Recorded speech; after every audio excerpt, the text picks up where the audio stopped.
Welcome. In front of me is an OUKITEL WP35, and today I'll go over unboxing along with a quick look at the phone itself. Opening it up, let's just get in there.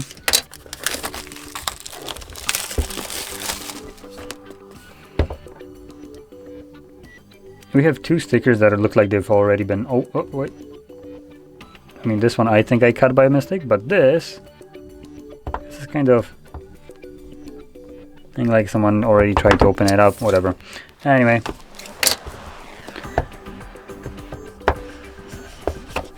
getting in there, we have some paperwork.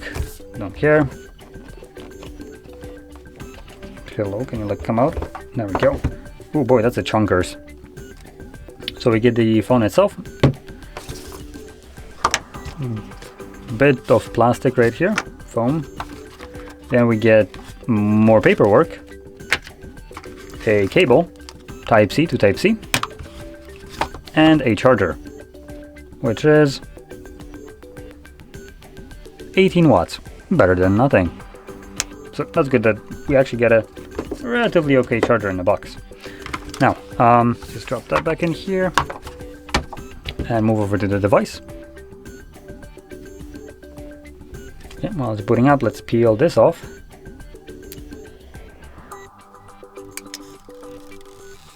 There we go.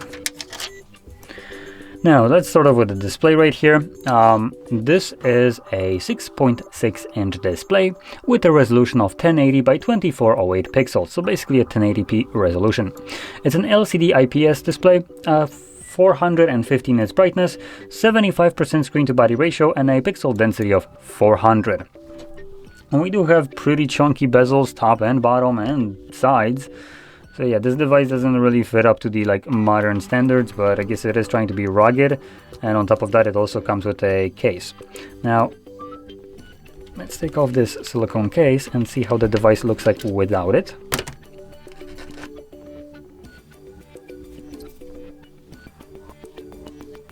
So the sides are rubberized. I think they're generally not plastic. I think it's like aluminum coated with some rubber surface on top of it to give it some more like ruggedness and I guess survivability when it's dropped. Although this right here, this specific part for like the little loop, that's straight up plastic. And then you can see like around it, it's coated in rubber. Not sure if that's picking up, but yeah. Anyway, so yeah, the device is pretty chunky. Now, let's flip it over and get talk about the cameras right here. So we have what looks to be a triple camera setup. The main sensor is a 64 megapixel f1.9 aperture wide sensor. Then we get an 8 megapixel f2.0 night vision. And there is another one. Wait, no, they didn't.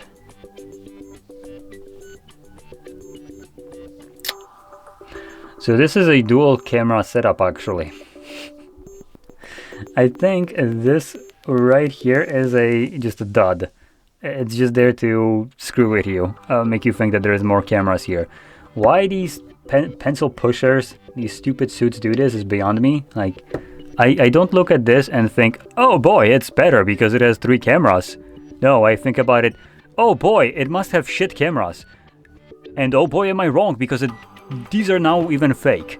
So instead of before sticking with the shit sticker cameras called macro and depth at 2 megapixels, or even better at the 0.2 megapixels, some included, now they're just going like, these stupids don't even know what we're putting there anyway, so let's just put a dot, let's put a fake one. They won't spot a difference. This is...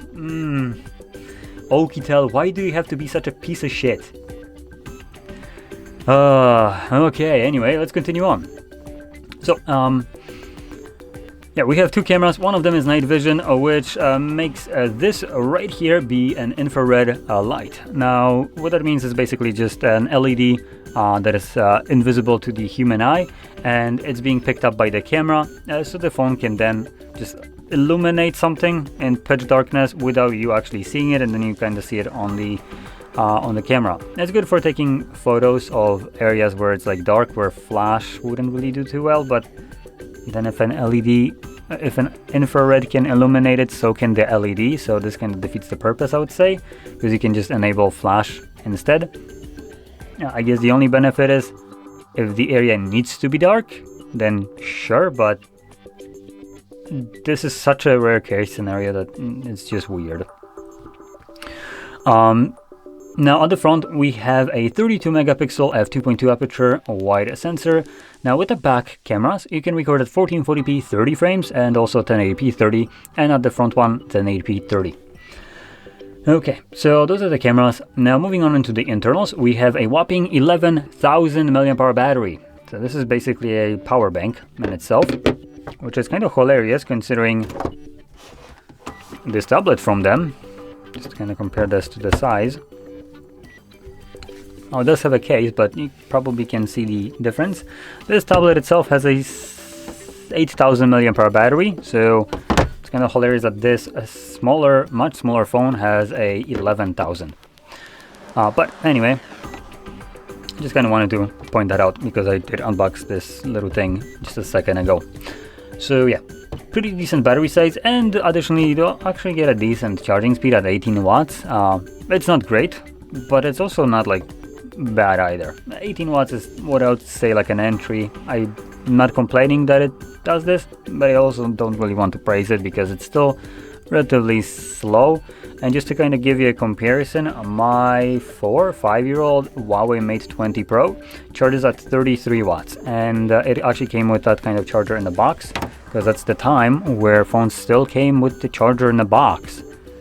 So yeah, so this one, like I said, 18 watts is sufficient, but nothing really to write home about.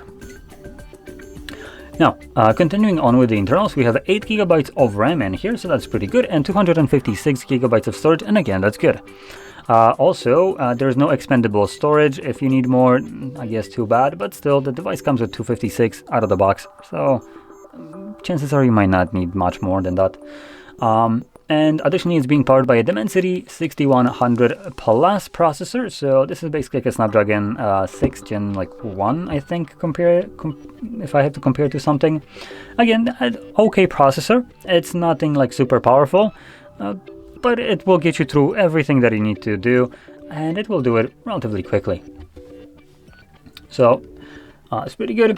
And in terms of the Android, here we have Android 14, so this is the newest one so far, I believe. Android 15 right now is in like beta for Pixel, so once it comes out, this device should get an update to it. And lastly, let's talk about the price of this device, which that's kind of where I would say falls apart. This device comes at about over 250 dollars. So it is pretty expensive for what it offers. For that much, let me just quickly check. Now, before I give you any kind of like other suggestions, comparisons, I do want to point out this is a very niche product. So it is coming with a gigantic battery and a infrared camera. Not sure why you would need infrared camera when you can just use a flash for taking photos and videos. So it's just, like I said, a very niche thing, as it can be swapped for a flash, and it only caters to people that for some reason couldn't use flash. So yeah, the battery is big, and yeah, that's basically the only thing. There's nothing like super great about it. So if you don't need either the infrared camera, and you can substitute that with a normal flash, which every phone has, and you don't need the 11,000 power bank with you. And again, you could technically substitute it with something else, but maybe you just wanted to have it like as a phone, right? Which is fine. And this is the only, I would say, standout feature with the gigantic battery. But there are other devices that come also with a gigantic battery, so it's competing with some other phones, while objectively it's not really giving us like super great specs.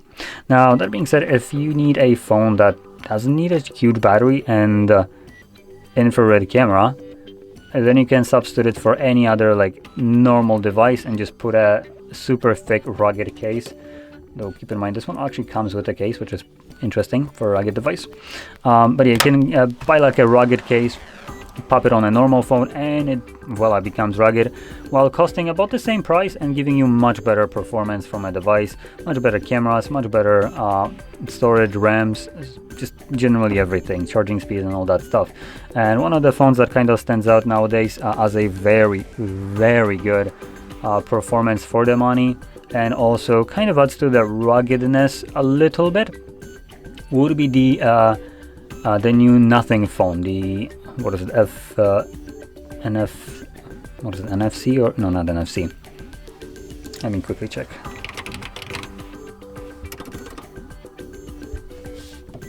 CMF. So it's the CMF Phone 1. That device offers stupid value for the money, offering a great processor inside, much better than what you have right here. Just kind of run down this. It's a brand new device, just to put that out there. It came out not too long ago, but what it offers is vastly superior to what you have right here. The only thing is you have a little bit less than half the battery size at 5000 milliamps, but it charges at 33 watts, 6 to 8 gigs of RAM, Dimensity 7300, so much better processor than this one. Display wise, it's resolution wise is about the same.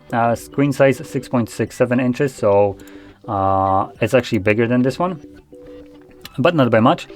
And like I said, display wise here, AMOLED, 120 Hz, a better brightness.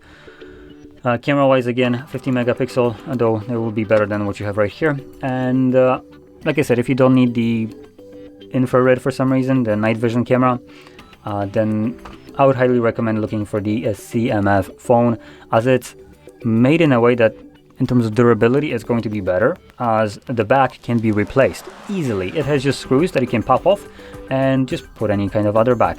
And obviously you can again put cases on it, and it only costs about $200. So cheaper than this while being better. And like I said, it just doesn't compete with, this is like standout device right now out of every other phone. So yeah, there's no competition to it at the moment.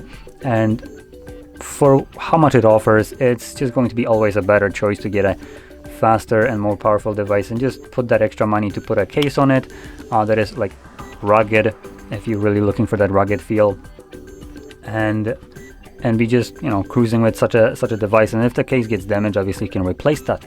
Something with phones that are rugged like this one, if you go for like straight up just rugged look and you damage this one, you can take off the parts of it and replace them.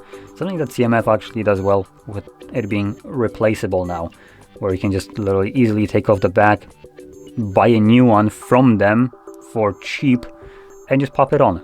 So that's something that I really like, why I'm recommending the Nothing CMF Phone 1 over rugged devices like this one. Because with the phone like I'm suggesting, you can basically make it rugged and get it cheaper and better. So anyway, with that being said, hopefully you found this video helpful, and if you did, don't forget to hit like, subscribe, and thanks for watching.